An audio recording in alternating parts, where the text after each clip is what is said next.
challenge today.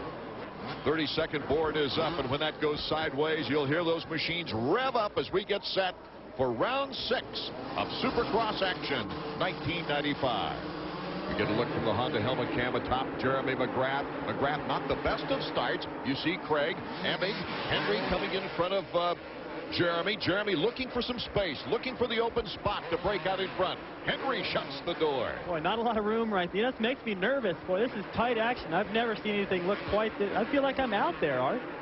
That's something said from David Bailey, that's for sure.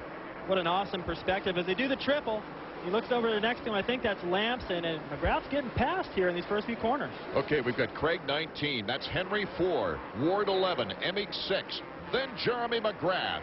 Lamson number 5, and that's Swink number 10, all in a big battle. Albertine number 111 in that order. So Albertine in decent position now.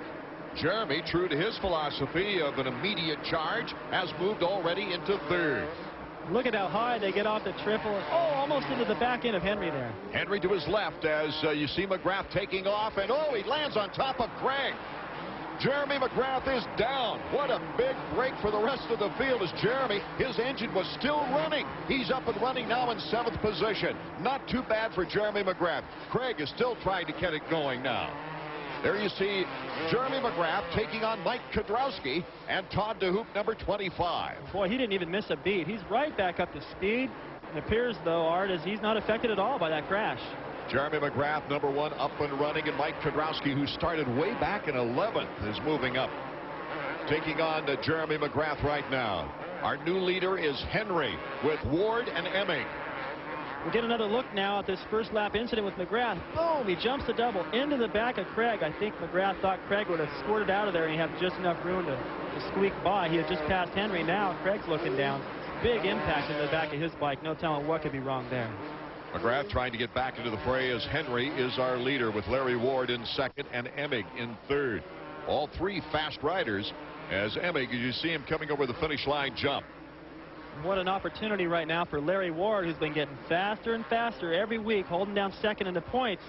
If he can get around Henry and pick up his first win of the season, he can put a lot of points on right there. Number 1, McGrath, who's still buried in the pack. He's passed a couple of riders already, but he's got Kudrowski in back of him and LaRocco in front of him. That's not the usual position this year. I don't think LaRocco's been in front of McGrath the whole season. Here's Henry, our leader. Henry yet to be on the 250 podium, actually. And Ezra Lusk, once again, he's out of the race, going down on lap number 3. That's a bad break for him. He looks hurt. He looks disappointed, but I think most of all, he looks hurt. He can't even get off the track by himself. His first race back after surgery on that ankle to take the bone chip out. It's been nagging him all along, but falling down like that. Here's the big move by Jeremy McGrath on to LaRocco. McGrath now takes on teammate Lamson and Swink in front of him. Oh, what a comeback for Jeremy. Well, it doesn't appear like you can do anything to stop this guy. I would have thought that crash would have affected him. Apparently it didn't. He's on the charge, not that far away from the leaders. I'm surprised it didn't affect his machine more like it did Michael Craig as we go back to the Honda helmet cam. This is Jeremy's look at the track. You can see the ruts there, making this technical track even tougher as he sets his sights on Lamson and Swink. And thanks to Honda, we're getting this perspective as he goes over the triple and looking for his move.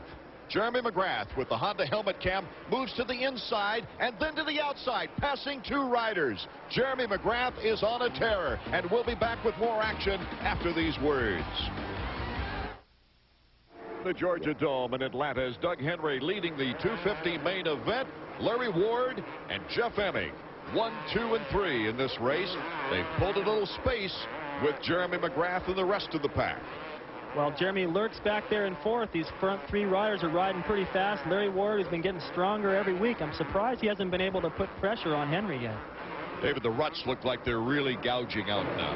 It gets tough, and here's a look at what happened with Mike Craig's bike. Looks like they pulled the pipe off. Let's go down to Jan Beekes and find out.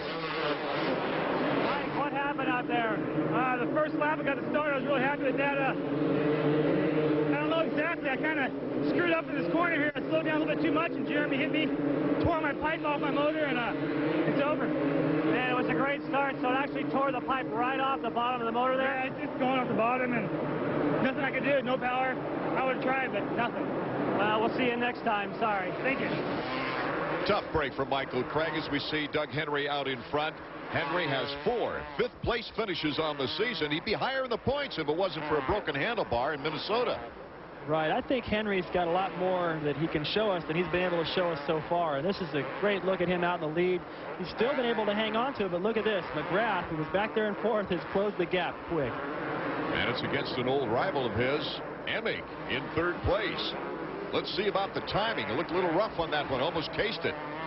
Well, his timing does look a little bit off, Marty. You know what? All that excitement, those first few laps with the crash, it takes a lot of energy, and perhaps now it's taken its toll. Emig getting a pretty good drive out of that corner into the straightaway as we take a look at the leader now. Henry, Ward in 2nd, Emig in 3rd, and Jeremy is right there. Emig has had a rather unimpressive 7th place finishes his last couple of races. He's made the podium only 1 time this year. That was in Anaheim. But he's in good position here. Jeremy McGrath trying to pick up the slack, though. McGrath going to the inside. Emig. Oh, they almost touched. Emig, let's go to his mechanic and Jan. Steve, Jeff is in a battle for 3rd place. Do you think he's saving anything for the end? Yeah, I think he's been in a position to watch some of them guys. And Jeremy's behind him. You know, I think the ruts are getting deeper. They're all having trouble, I think. You know, right now, it's just a matter of who can make the least mistakes.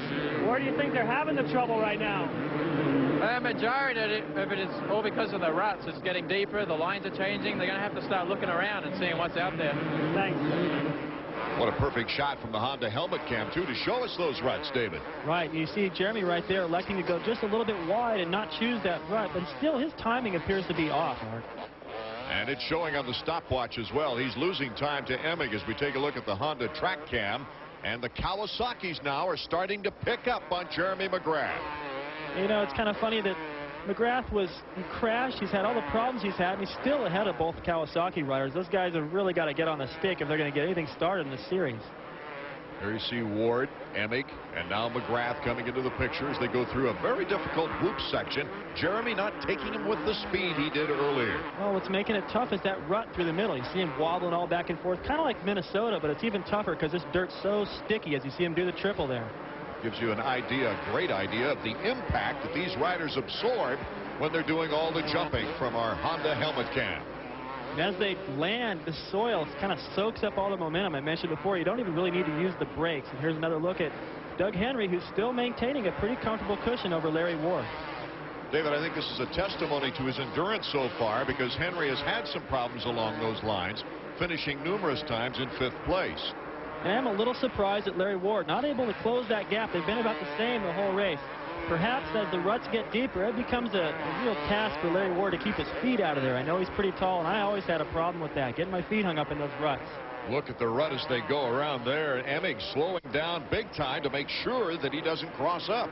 Well, you get crossed up in those ruts. And the other thing, too, is you get in there deep, and sometimes you drag the foot pegs, and you lose momentum, and you even could drop the chain. So you got to ride the front wheel kind of high on the wall to keep more ground clearance. Our Suzuki Field summary now as we run down the list. Albertine in 9th.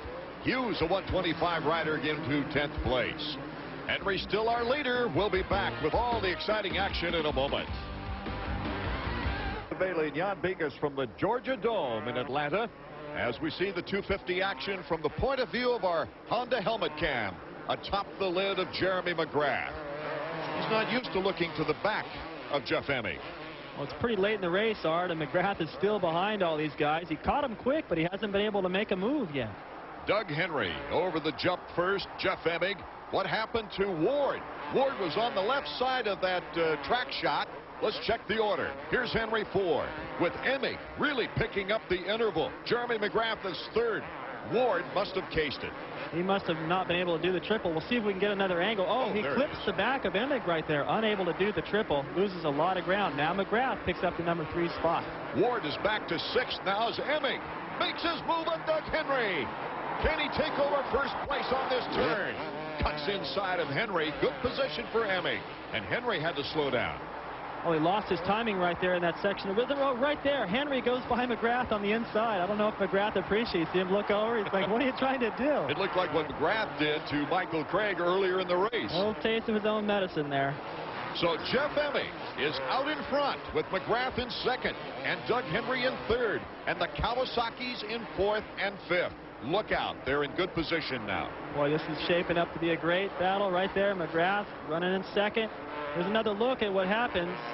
McGrath jumps over Henry, and then Henry jumps over. Oh! McGrath looks up at him. That was close. He could have come right down on his shoulder. That was scary. Here's another angle from McGrath.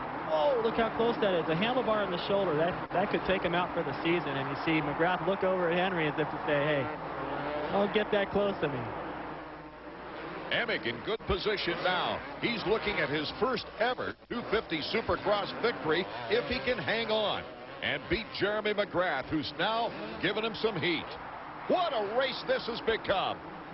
McGrath cases on the outside of that jump, charges back up the inside. It looks like Emig runs him into the hay bales. McGrath back up the inside, forces him wide, and takes over the lead. Losing his timing, McGrath. Emig puts the throttle down. He boxes him out and takes the lead back. Boy, this is great. No one's been able to challenge McGrath like this, and who better to do it than Emig? These guys in the past haven't really appreciated each other, and right now they're doing battle. This is great. This is easily our most exciting race of the year. Emig. He was more concerned with McGrath, it looked like.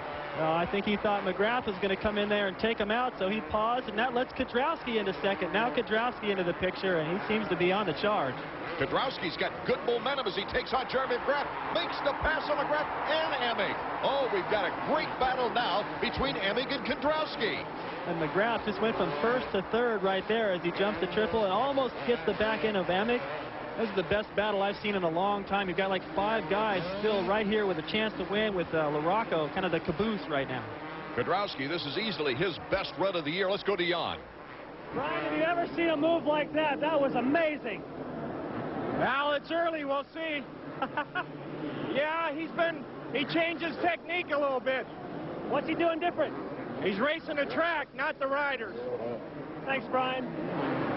Well, I think he should have been doing that all along, Art, but it's not too late to start, and it sure is paying off right now. Yeah, he passed Henry, McGrath, and Emig in one lap as we take a look at the field here. It's so tightly bunched. Kedrowski the leader, Emig in second, McGrath third. And LaRocco, number 2 on the inside, fourth. He's still got Henry right back there, and you see Lunas reminding his rider to race the track. Things are looking good right now, but he's still got a freight train of talent breathing down his neck, and 7 laps to go. Emig picking up the slack. There goes LaRocco cutting inside. Could not quite take Jeremy McGrath at that time, but leaps over Jeremy. Now who comes out of the turn first? Jeremy with the edge. Oh, a great rivalry battle underway between